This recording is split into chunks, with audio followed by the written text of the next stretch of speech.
అదే RTV app వార్తల్ని క్షణాల్లో చదివే అవకాశం ఉంటుంది. ఒక న్యూస్ పేపర్, ఒక టెలివిజన్ ఛానల్ మీ చేతుల్లో ఎప్పుడూ ఉంటాయి. పాలక ప్రభుత్వాల అనాలోచిత నిర్ణయాలు, అధికారుల అలసత్వం, నిర్లక్ష్యం కారణంగా కోట్ల రూపాయల విలువ చేసే పరికరాలు తుప్పు పట్టాయా? ఇంతకీ ఆ తుప్పు పట్టిన పరికరాలు ఏ కార్పొరేషన్ నిధుల నుంచి, ఆ పరికరాలను ఎందుకు కొనుగోలు చేశారు? ఆశయం గొప్పదైనా ఆచరణలో పెట్టడంలో సాధ్యం కాలేదా, లేదా అధికారుల నిర్లక్ష్యమా? అదేమిటో మీరే చూడండి. గ్రామ పంచాయతీల పరిధిలో చెత్త సేకరణ కోసం అప్పటి టీడీపీ ప్రభుత్వం 2019లో ఈ పవర్ ఆటోలను చెత్త సేకరణ కోసం తీసుకొచ్చింది. అయితే రాష్ట్ర ప్రభుత్వం ఎంతో ఉన్నతమైనటువంటి ఆశయంతో ఈ పథకానికి శ్రీకారం చుట్టడం జరిగింది. ఎస్సీ కార్పొరేషన్ నిధుల ద్వారా వీటిని కొనుగోలు చేయడం జరిగింది. అయితే జిల్లా వ్యాప్తంగా ఉన్నటువంటి 700కు పైగా ఉన్నటువంటి పంచాయతీల్లో 400 అంటే 2000 మంది జనాభా ఉన్నటువంటి 2000కు పైబడి జనాభా ఉన్నటువంటి గ్రామ పంచాయతీలకు ఈ ఆటోలను సరఫరా చేయాలని భావించి అప్పటి ప్రభుత్వం ఎస్సీ కార్పొరేషన్ ద్వారా వీటిని కొనుగోలు చేసింది. అయితే కొనుగోలు చేసి ఒక్కొక్క ఆటో అంటే ఈ పవర్ ఆటో ఒక్కొక్కటి 2 లక్షల రూపాయలతో కొనుగోలు చేసి వీటిని పంపిణీ చేయడానికి శ్రీకారం చుట్టింది. అయితే నిరుద్యోగ యువత ఎవరైతే ఎస్సీ సామాజిక వర్గానికి సంబంధించినటువంటి వారు ఉంటారో వారికి సబ్సిడీ కింద 1,00,000 రూపాయలతో ఈ ఆటోను పంపిణీ చేసి ఈ ఆటో డబ్బులను కూడా ఏదైతే వేతనంలో కొంత కట్టే విధంగా, లోన్ తీర్చే విధంగా ఈ పథకానికి శ్రీకారం చుట్టింది. అయితే పథకానికి శ్రీకారం చుట్టి అంటే ఎంతో ఉన్నతమైనటువంటి ఆశయంతో ఈ పథకానికి శ్రీకారం చుట్టిన ఆచరణలో సాధ్యం కాని పరిస్థితి, అధికారుల అనాలోచిత నిర్ణయాలు, నిర్లక్ష్యం, పాలక ప్రభుత్వాల అలసత్వం కారణంగానే ఈ పరిస్థితికి దారితీసింది. ప్రస్తుతం ఈ పరికరాలు ఎలా ఉన్నాయంటే ఇందులో ఒక్క పరికరంలో కూడా ఎక్కడే కానీ విలువైనటువంటి పరికరాలు లేవు. కేవలం ఆటో బాడీ మాత్రమే ఉంది.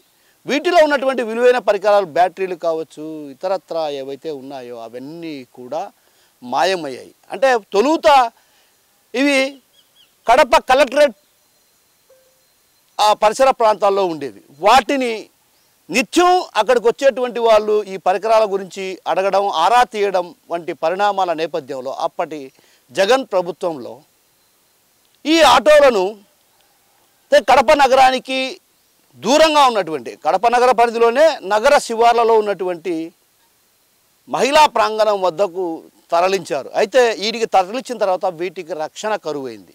ఏదైతే ఇక్కడ ఎవరూ ఉండరు, నిర్మానుష్యమైనటువంటి ప్రాంతం. అప్పటి ఎన్టీఆర్ కూడా ఎంతో ఉన్నతమైనటువంటి ఆశయంతో ఏదైతే మహిళలకు సమాన హక్కులు కల్పించాలన్న ఉద్దేశంతో మహిళా ప్రాంగణాన్ని ఏర్పాటు చేయడం జరిగింది. అదేవిధంగా మహిళలకు కూడా అటు కుట్టుతో పాటు ఎంబ్రాయిడింగ్, డ్రాయింగ్, పెయింటింగ్ ఇలా రకరకాల శిక్షణ కోసం ఇక్కడ విస్తీర్ణమైనటువంటి స్థలంలో అత్యాధునికమైనటువంటి సౌకర్యాలతో ఇక్కడ ఏర్పాటు చేయడం జరిగింది. ఆ తర్వాత వచ్చినటువంటి నేదురుమల్లి జనార్దన్ రెడ్డి ఈ భవనాలను ప్రారంభించారు. వాటిని పక్కన పెడితే ఈ ప్రాంతంలో ఎవరు ఉండరు, ఇది నిర్మానుష్యమైన ప్రాంతం. ఇక్కడ తెచ్చి పడేయడంతో ఇక్కడ ఉన్నటువంటి ఈ ఆటోలో కావచ్చు, ఏదైతే చెత్త సేకరణ కోసం ఉపయోగించేటువంటి ట్రాక్టర్లు, అదేవిధంగా యంత్రాలలో ఉన్నటువంటి ఒక్క విలువైన పరికరం కూడా ఇక్కడ కనిపించని పరిస్థితి. అంటే ఇందుకు ప్రధాన కారణం ఇక్కడ రక్షణ లేకపోవడం. ఈ ప్రాంతంలో తెచ్చి పడేయడం వల్ల ఇక్కడ ఉన్నటువంటి విలువైన పరికరాలు మాయమైన పరిస్థితి. అంటే ఎవరు దొంగలించారో తెలియదు, కానీ ఇవి తుప్పు పట్టే పరిస్థితికి చేరుకున్నాయి. అయితే ఈ విషయం పైన గతంలో ఏదైతే వైఎస్ జగన్మోహన్ రెడ్డి హయాంలో వీటిని పంపిణీ చేయకపోవడంతో ఇవి తుప్పు పట్టిపోయాయనడానికి ఎలాంటి అనుమానాలు అక్కర్లేదన్నటువంటి భావన అటు ప్రతిపక్షాల నుంచి వినిపిస్తున్నటువంటి పరిస్థితి. అంటే ఇక్కడ ప్రధానంగా మనం గమనించాల్సినటువంటి అంశం ఏంటంటే ఈ అంశం పైన ఎమ్మెల్యే మాధవిరెడ్డి అసెంబ్లీలో ప్రస్తావించారు. అయితే అసెంబ్లీలో ప్రస్తావించడం జరిగింది, కానీ ఆచరణలో మాత్రం శూన్యమే అన్నటువంటి విమర్శలు కూడా ప్రధానంగా ప్రతిపక్షాలు విమర్శిస్తున్నాయి. ఏదైతే ఈ వ్యవహారం పైన అటు అసెంబ్లీలో చర్చించిన నేపథ్యంలో వీటిపైన ప్రత్యేకమైన దుస్సారించినటువంటి ఎమ్మెల్యే ఎందుకు అధికారులతో చర్చించి వీటిని వాడుకలోకి తీసుకురాలేదన్నది ఒకటి అడుగుతున్నటువంటి ప్రశ్న, ఏది ప్రతిపక్షాలు అడుగుతున్నటువంటి ప్రశ్న. ఇక్కడ పరికరాలు పూర్తిగా తుప్పు పట్టిపోయాయి. కోట్ల రూపాయల ప్రజాధనం దుర్వినియోగమైంది. అది కూడా ఎస్సీ కార్పొరేషన్కు సంబంధించినటువంటి నిధులు పూర్తిగా కోట్ల రూపాయల ప్రజాధనం ఏదైతే ఉందో అది తుప్పు పట్టే పరిస్థితి. ఇందుకు ప్రధాన కారణం ఎవరు, ఏంటి? అసలు ఈ అక్కడ ఉన్నటువంటి పరికరాలను రక్షణ లేనటువంటి ప్రాంతంలో, ఈ ప్రాంతంలో అంటే ఎవరు ఇక్కడ ఉండరు, ఒక వాచ్మెన్ కూడా ఉండని పరిస్థితి కాబట్టి ఇక్కడ దీనికి రక్షణ లేదు. రక్షణ లేని ప్రాంతంలో తీసుకొచ్చి కోట్ల రూపాయల విలువైనటువంటి పరికరాలు దొంగలించారంటే అంటే అధికారుల అలసత్వమా లేకుంటే పాలక ప్రభుత్వాల నిర్లక్ష్యమా అనేది ఇక్కడ స్పష్టంగా కనిపిస్తుంది. ఇప్పటికైనా పాలక ప్రభుత్వాలు ఏదైతే ప్రస్తుతం గతంలో చంద్రబాబు హయాంలోనే స్వచ్ఛ ఆంధ్ర స్వచ్ఛ మిషన్లో భాగంగా కొనుగోలు చేసినటువంటి ఈ ఏదైతే యంత్రాలు కావచ్చు, అదేవిధంగా ఆటోలు, ట్రాక్టర్లు ఉన్నాయో వాటిని తిరిగి వాడుకలకు తెచ్చేదానికైతే అవకాశం లేనేలేదు. ఎందుకంటే దీనిలో ఉన్నటువంటి విలువైన పరికరాలు ఎక్కడ కనిపించడం లేదు. ప్రతి ఆటోలో కానీ ప్రతి యంత్రంలో కానీ విలువైనటువంటి బ్యాటరీలు కావచ్చు, ఇతరత్ర సామాగ్రి అంతా కూడా దొంగలించినటువంటి పరిస్థితి. అంటే ఇవి కేవలం తోపుడు బండ్లలాగా ఉన్నటువంటి పరిస్థితి కనిపిస్తుంది. ఇప్పటికైనా పాలక ప్రభుత్వాలు, అదేవిధంగా గతంలో చంద్రబాబే ఈ పథకాన్ని అమలులో శ్రీకారం చుట్టారు కాబట్టి, ప్రస్తుతం కూటమి ప్రభుత్వం అధికారంలో ఉంది కాబట్టి ఈ కోట్ల రూపాయల ప్రజాధనాన్ని తుప్పు పట్టడానికి కారకులు ఎవరు, వారిపై చర్యలు తీసుకోవాలి. అదేవిధంగా గ్రామీణ ప్రాంతాల్లో అంటే గ్రామ పంచాయతీల పరిధిలో చెత్త సేకరణ కోసం తీసుకొచ్చినటువంటి వీటిని తిరిగి వాడుకలోకి తీసుకురావాల్సినటువంటి అవసరం, బాధ్యత పాలక ప్రభుత్వాలపై ఉందన్నటువంటి భావన ఇక్కడ వినిపిస్తున్న పరిస్థితి. కాబట్టి ఆ దిశగా కూటమి ప్రభుత్వం అడుగులు వేయాల్సినటువంటి అవసరం ఉంది. అదేవిధంగా ఈ పరికరాలు కావచ్చు, ఆటోలు, అదేవిధంగా ట్రాక్టర్లు తుప్పు పట్టడానికి కారకులైనటువంటి వారి వద్ద నుంచి వీటి డబ్బులు వసూలు చేసే విధంగానో లేకుంటే వాటిపై చర్యలు తీసుకోవాల్సినటువంటి అవసరం ఉంది. మరోమారు ఇలాంటి తప్పిదాలు జరగకుండా చూడాల్సినటువంటి బాధ్యత పాలక ప్రభుత్వాలపై ఉంది. ఏది ఏమన్నప్పటికీ కూడా అధికారుల నిర్లక్ష్యం, పాలక ప్రభుత్వాల అలసత్వం, అనాలోచిత నిర్ణయాలు కోట్ల రూపాయల ప్రజాధనం తుప్పు పట్టిందనడానికి ఎలాంటి సందేహం లేదు. కెమెరా పర్సన్ రాముతో కిషోర్, RTV, కడప నుంచి.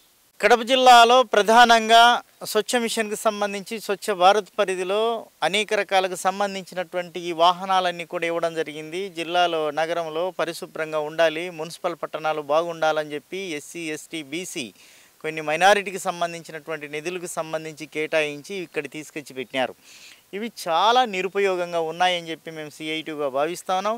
ఈ చెత్తను సేకరించడానికి తీసుకోకపోగా డబ్బులు ఖర్చు పెట్టి ప్రభుత్వ ఆస్తి, ప్రజల సొమ్మును దాన ధర్మం చేశారు. చిన్న సొమ్ము పెదనాయన సొమ్ము అన్నట్టు దాన ధర్మం చేయడం చాలా అన్యాయం, దుర్మార్గం అని చెప్పి ఈరోజు చెప్పదలుచుకున్నాం. ముఖ్యంగా స్వచ్ఛ భారత్ కావచ్చు, లేకపోతే ఇంకొక పేర్లు, ఏ పేర్లైనా కూడా కావచ్చు, ఇవి నిరుపయోగంగా ఉండడానికి దీనికి కారణం ప్రభుత్వాలు, ప్రభుత్వ అధికారులు అని చెప్పి ఈరోజు CITగా మేము చెప్పదలుచుకున్నాం. రెండోది ఏమిటి, తెచ్చిన తర్వాత అవి ఇట్లా చేయాలి, ఇట్లా చేయకపోగా జగన్మోహన్ రెడ్డి గారు ముఖ్యమంత్రిగా ఉన్నప్పుడు వీరాంజనేయ ప్రసాద్ గారికి అన్ని ఇచ్చి మొత్తం ఒక్కొక్క వెహికల్కు 65 నుంచి 70,000 లెక్కించి ఈరోజు ప్రజల డబ్బును కూడా కాజేసి కొల్లగొడతా ఉన్నారు. దీన్ని తీవ్రంగా ఖండిస్తూ ఉన్నాం.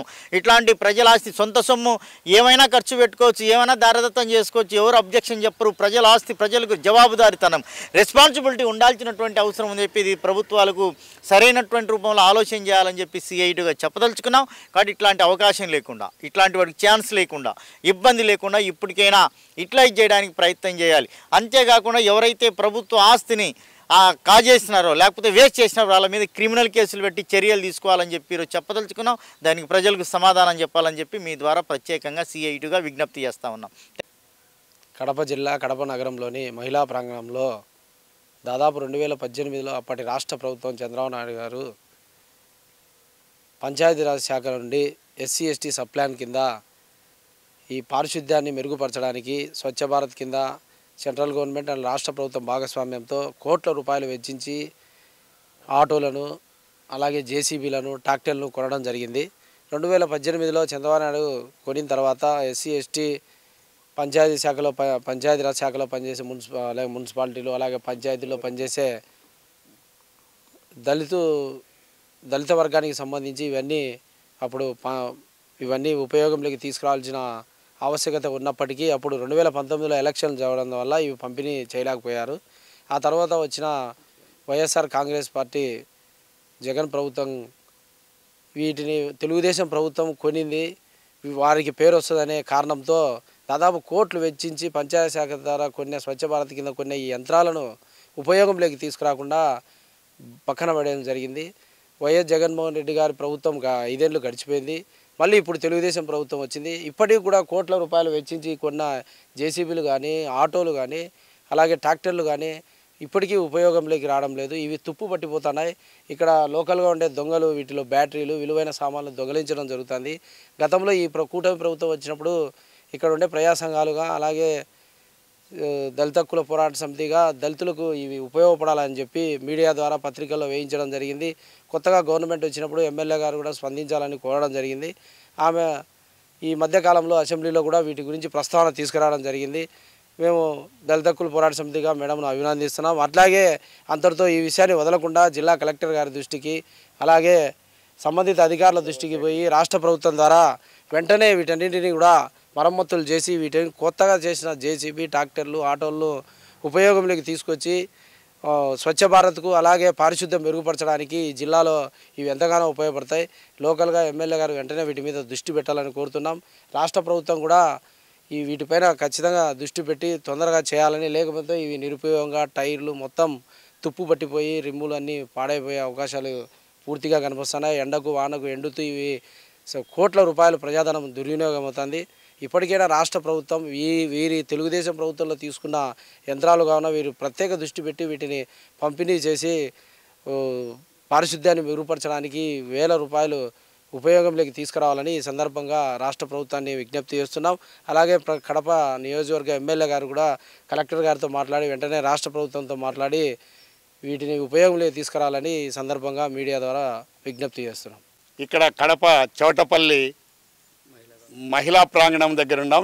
ఇది ఒక నిరుపయోగమైన వస్తువులు దాచుకునేదానికి మాత్రమే, అది ఉంచుకునేదానికి కాదు, దాచుకునేదానికి. అంటే ప్రభుత్వము తన బాధ్యతలు సక్రమంగా చేయకపోగా ప్రజలకు అవి పంపిణీ చేయకుండా దాచుకునేదానికి, అంటే ప్రజలకు తెలియకూడదు, నాయకులకు తెలియకూడదు, దీన్ని ఎందుకు పంచలేదు అనే నాయకులకు అస్సలు ఈ అడ్రస్లు కూడా తెలియకూడదు అనే ఉద్దేశంతో ఈ మహిళా ప్రాంగణంలో చంద్రబాబు నాయుడు గారు 2017, 18, 19లో స్వచ్ఛ భారత్ అనే కార్యక్రమంలో ఎక్కడైతే గ్రామాల్లో అంటే గ్రామ పంచాయతీల్లో మురికి కాలువలు ఊడ్చడానికి, అలాగే అక్కడున్న చెత్తను తీసుకుపోయి అక్కడ కేంద్ర ప్రభుత్వం డంపింగ్ యార్డులు నిర్మించింది. ఈ స్వచ్ఛ భారత్లో కార్యక్రమంలో భాగంగా లక్షల కోట్లు వెచ్చించి చేయడం జరిగింది. అందులో సంపద సృష్టిస్తామని కూడా కొంత చెప్పడం జరిగింది. కానీ సంపద సృష్టిస్తారో లేదో కానీ ఆ దేవుడికి తెలియాలి. ఈ ప్రజాప్రతినిధులకు ఎవరైతే గంటల తరబడి వ్యాఖ్యానిస్తారో వాళ్ళకి తెలియాలి. మరి ఈనాడు మనం ఇక్కడ ఎందుకు మాట్లాడుతున్నామంటే 17, 18 బడ్జెట్లో చంద్రబాబు నాయుడు స్వచ్ఛ భారత్ అనే దీని మీద ట్రాక్టర్లు ప్లస్ ఆ చెత్తను తీసుకుపోయేసి ఎక్కడైతే ఇది ఉండదో అక్కడ చేర్చడానికి ఈ ట్రాక్టర్లు, ఈ ఆటోలు మరియు ఈ కాలువలు తీసే మురికి కాలువలు తీసే ట్రాక్టర్లు ఇవన్నీ కూడా తీయడం జరిగింది. కానీ చంద్రబాబు నాయుడు గారు అధికారం కోల్పోతానే తర్వాత వచ్చిన వైఎస్ఆర్ కాంగ్రెస్ పార్టీ వాళ్ళు ఇవి మొత్తము ఎస్సీ ఎస్టీ సప్లాన్లో వచ్చినాయి కాబట్టి ఇది ఎస్సీలకే ఎక్కువ చెత్త ఊడ్చేది. ఇవన్నీ కూడా మున్సిపాలిటీలు ఇవన్నీ కూడా ఎస్సీలే పనులు చేస్తారు, ఎస్సీలకు ఇవ్వాలనే ఉద్దేశంతో ఎందుకు ఎస్సీలను ఇచ్చి అభివృద్ధి పదంలో నడిపించాలి, అందులో చంద్రబాబు నాయుడు గారు చేసిన మంచి పనిని మనం ఎందుకు ప్రోత్సహించాలి అనేసి ఈ సైకో జగన్మోహన్ రెడ్డి గారు ఈ వస్తువులన్నీ కూడా ఎవరికి పంపిణీ చేయకుండా ఇవి ఇలాగే తుప్పుపట్టి సర్వనాశనం కావాలి. కనీసం ఈ ట్రాక్టర్లు ఇవన్నీ కూడా పాత ఇనప సామాన్లకు అమ్మినా కూడా ఎంతో కొంత ప్రభుత్వానికి ఆదాయం వస్తుంది. ఈరోజు ఎస్సీ కార్పొరేషన్లో జీతాలు తీసుకునే పరిస్థితుల్లో లేరు. 2 నెలలకు 3 నెలలకు జీతాలు వస్తున్నాయి. అంటే ప్రభుత్వము ఇలాంటి నిరుపయోగ కార్యక్రమాలకు మాత్రమే ప్రభుత్వం డబ్బులు ఎక్కిస్తుంది. అందులో ఈ ఎస్సీ ఎస్టీ సప్లాన్లో వచ్చే నిధులు ఈ ఎస్సీలు కాబట్టి వాళ్ళు ఎవరు అడగరు, వాళ్ళకి ఇచ్చినా ఇవ్వకపోయినా ఏదో ఒక ప్రలోభాలకు ఇదే వేసి వాళ్ళు ఊరికే ఉంటారు. ఇవన్నీ కూడా వాళ్ళకు అవసరం లేదనేసి పాలకుల నిర్లక్ష్యం వల్ల ఈరోజు ఇన్ని లక్షల కోట్ల విలువ చేసే ఆస్తులన్నీ నిరుపయోగంగా ఉన్నాయి. ఇక్కడ ప్రాంగణం కానీ ఇక్కడున్న ట్రాక్టర్లు ఇవన్నీ కూడా ఆటోలు ఇవన్నీ కూడా నిరుపయోగంగా ఉన్నాయి. ఇవి ఇస్తే 10 మందికి ఉపయోగపడుతుంది. ప్రతి గ్రామ పంచాయతీలో చెత్తను ఉడ్చి పరిశుభ్రంగా ఉంచడానికి స్వచ్ఛ భారత్ అనే ఉద్దేశంతోనే స్వచ్ఛ భారత్లోని భాగమే ఇవన్నీ, ఈ వస్తువులన్నీ కూడా ఇక్కడికి తీసుకొచ్చి దాచిపెట్టడం జరిగింది. కానీ పాలకులు అసెంబ్లీలో మాట్లాడతారు, బయట మీటింగుల్లో మాట్లాడతారు. మరి ఇవన్నీ ఎప్పుడైనా వచ్చి చూసారా? ఇవేమన్నా పనికొస్తాయా? పనికిరావా? పనికి రాకపోతే ఎవరికన్నా పాత ఇనప సామాన్లకు అమ్మేసి ప్రభుత్వానికి ఈ వచ్చిన అమౌంట్ జమ చేసి ఇంకా కొంత అమౌంట్ తీసుకొని ప్రజలకు, ఎస్సీలకు కానీ ఎవరికైనా చేతి వృత్తుల వారికి ఉపయోగపడే కార్యక్రమాలు చేయాలనే ఆలోచన అయితే నాయకులకు రాదు. ఎంతవరకు ఎస్సీలు, ఎస్టీలు వీళ్ళందరికీ కూడా ఓట్లు కావాలి. ఓట్లు అయిపోయినాక ఎస్సీలు కనీసం గేటు దగ్గరికి కూడా రానిచ్చేది అసహ్యంగా చూస్తున్నారు. ఈ పాలకులకు మేము ఒకటే చెప్తున్నాం, మీరు అసెంబ్లీలో మాట్లాడతారు, పార్లమెంట్లో మాట్లాడతారు, ఇవన్నీ ప్రజలు చూడడానికి, మీకు ఓట్లు రావడానికి మాత్రమే ఈ నాటకాలు ఆడుతున్నారు. అది కాదు, ప్రజా జీవనంలోకి రండి, ప్రజల బాగోగులు చూడండి, ప్రజలు ఎలాంటి ఇబ్బందులు పడతారు. మురికివాడల్లో ఎస్సీలు, ముస్లిమ్స్, ఎస్టీలు వీళ్ళందరూ కూడా ఎన్ని ఇబ్బందులు పడతారు ఈ వరదలకు అనేసి ఒక్కసారి చూడండి. ఇవన్నీ కూడా ఉపయోగించడానికి ప్రయత్నం చేస్తే మీకు మనుగడ ఉంటుంది. లేకపోతే ఇవన్నీ కూడా ప్రజలకు తీసుకుపోయి ప్రజలకు ఈ ఇన్ఫర్మేషన్ ఇచ్చి వాళ్ళ మీద తిరుగుబాటు చేయించే కార్యక్రమానికి మేము ముందుంటాము. ఇలాగే ఇంతటితో ఇది వదిలేది లేదు. గతంలో అక్కడ ఎస్సీ కార్పొరేషన్లో కలెక్టరేట్లో పెట్టినారు. కలెక్టరేట్లో పెడితే అక్కడికి వచ్చిన వాళ్ళందరూ కూడా గ్రీవెన్స్లకు వచ్చి ఇది ఏంది అని అడుగుతారని చెప్పేసి ఇక్కడ మారుమూల కంప చెట్లలో దాచిపెట్టారంటే ఎంత దుర్మార్గమైన ఆలోచనలో ఉన్నారో ప్రభుత్వ అధికారులు కానీ ప్రజాప్రతినిధులు కానీ ఒక్కసారి ప్రజలందరూ కూడా అర్థం చేసుకోవాలి. మీరు దీనికి ఈ ఆర్టీవీ వాళ్ళు ఈ కార్యక్రమం చేసేదాని వల్ల 10 మందికి ప్రజలకు తెలియజేయండి. ఇది దాన్ని ఉపయోగంలోకి వచ్చేదానికి ప్రయత్నం చేస్తే మీకు పేరున మీ ఛానల్కి మేము వందనాలు తెలియజేస్తున్నాం. మహిళా ప్రాంగణం దగ్గర ఇక్కడ చాలా రోజుల నుంచి వింటున్నాం. ఇక్కడ వెహికల్స్ ఏవైతే ఉన్నాయో ఎస్సీలకు సంబంధించి పారిశుద్ధ్యానికి సంబంధించిన వాహనాలు కొత్తగా కొని 2019లో కొన్నారు. ఇక్కడే ఉన్నాయి, తుప్పుపట్టిపోతున్నాయని తెలిసి చాలా బాధతో ఇక్కడ రావడం జరిగింది. విషయం ఏంటంటే 2019లో టీడీపీ గవర్నమెంట్ ఏదైతే ఉందో ఎలక్షన్ జిమ్మిక్గా ఎస్సీ ఓట్లను లాగాలనే ఉద్దేశంతో ఇదైతే కొని ఇక్కడ పెట్టినారు. కానీ ఇంతకుముందు ఇవి కలెక్టర్ ఆఫీస్లో ఉండేటి. అక్కడ కలెక్టర్ ఆఫీస్లో ఏమయ్యా ఇది ఏం చేయట్లేదు మీరని వాళ్ళని ప్రశ్నిస్తే ఇదెక్కడ తలకాయ నొప్పి నాయనా అనేసి వాళ్ళు ప్రాంగణానికి పంపించేసినారు, మహిళా ప్రాంగణానికి కడపకు. అంతేగాని దానికి బదులు ఆ అధికారులు, కలెక్టర్ ఆఫీస్లో గల అధికారులు దానికి ఏదైనా పరిష్కారం చూసింటే అది ఎస్సీలకు ఎంత మేలు కలిగి ఉండేది. వాళ్ళు అలా దుమ్ము దులుపుకున్నారు. 2019 గురించి చెప్తున్నాను నేను. అప్పుడు చంద్రబాబు నాయుడు ఒకవేళ ఆయన మనసు కానీ నిస్వార్థంగా ఎస్సీల పట్ల మేలు చేయాలనే ఉద్దేశం ఉండింటే అప్పుడే ఎస్సీలకు ఇవి పంపిణీ చేసి ఉండేవాడు. ఎందుకంటే ఈ ఎస్సీ ప్లాన్ కింద ఆ డబ్బులతో కోట్ల విలువ చేసి వాహనాలు కొన్నారు. అలా ఆయన చేయలే. ఎందుకు ఇచ్చేసి మళ్ళీ ఓట్లు వస్తాయో లేదు, ఈ ఆశ చూపించి ఓట్లు తీసుకుందాం తర్వాత అన్నట్టు ఆయన ఆ విధంగా వెళ్తే దాని తర్వాత జగనన్న ప్రభుత్వం, వైసీపీ ప్రభుత్వం వచ్చేసి ఆయన కొనింది మేమెందుకు ఇవ్వాలా, ఆయనకు పేరు వస్తుందేమో అని ఆయన కూడా ఈ 5 సంవత్సరాలు గాలికి వానకు తడిసి ఎండకు ఎండి దీంట్లో ఉండే ముఖ్యమైన ఏదైతే పార్ట్స్ ఉన్నాయో మొత్తము బ్యాటరీల కాడ నుంచి ముఖ్య పార్ట్స్ అన్నీ తీసుకుని పోయి ఇప్పుడు కేవలం పైన ఒక డొప్పలాగా కనబడుతున్నాయి. ఇంతటి ఘోరము ఈ ఎస్సీ డబ్బులు అంటే అంత మీకు చులకన, ఎస్సీలు అంటే మీకు అంత చులకన. 5 సంవత్సరాలు ఈ తుప్పు పట్టిపోయేంత వరకు ఏం చేసినారు మీరు అంటారు వైసీపీ వాళ్ళు మేము అన్ని వర్గాలకు ముందుకు తీసుకుని వెళ్తాము, ఎస్సీలకు, ఎస్టీలకు, బీసీలకు, ఓసీలకు అందరికీ మేము ఉండామంటారు. ఇదేనా మీరు చేసేది? సౌతి తల్లి ప్రేమ కాకుంటే ఏంటిది? ఇప్పుడు మళ్ళీ టీడీపీ గవర్నమెంట్ వచ్చి దాదాపు 2 సంవత్సరాలు అవుతున్నాయి. దీని గురించి అసెంబ్లీలో కూడా ఇక్కడ ఉండే ఎమ్మెల్యే గారు ప్రశ్నించినారని నాకు తెలుస్తుంది. కానీ అంతటితో పని అయిందా? ఈ 2 సంవత్సరాలు మీరు ఏదన్నా దానికి పురోగతి చేసినారా? ఎందుకు ఈ వివక్ష? ఎస్సీ సబ్ ప్లాన్ కింద ఉండే డబ్బులను ఇంత దుర్వినియోగం చేసి ఆల్రెడీ ఎస్సీలు కానీ మైనార్టీలు కానీ వెనకబడి ఉన్నారు. వాళ్ళ డబ్బులతో ఈ విధంగా వాళ్ళ మనోభావాలతో ఆడుకోవడం కాకుండా ఇంకేంటి? అందుకనే నేను చెప్తున్నాను, వెంటనే దీంట్లో ఈ పొలిటికల్గా మనం ఆలోచించినట్టయితే ఇక్కడ 100% టీడీపీ తప్పు ఉంది, 100% వైసీపీ తప్పు ఉంది. ఈ కడపలో ఉండే నాయకులు, పాత ఎమ్మెల్యే కానీ ఇప్పుడుండే ఎమ్మెల్యే కానీ వాళ్ళను కూడా ఈ తప్పును స్వీకరించాలా. ఇవన్నీ పక్కన పెడితే అధికారులు, ఎస్సీ కార్పొరేషన్ అధికారులు ఏం చేస్తున్నారయ్యా?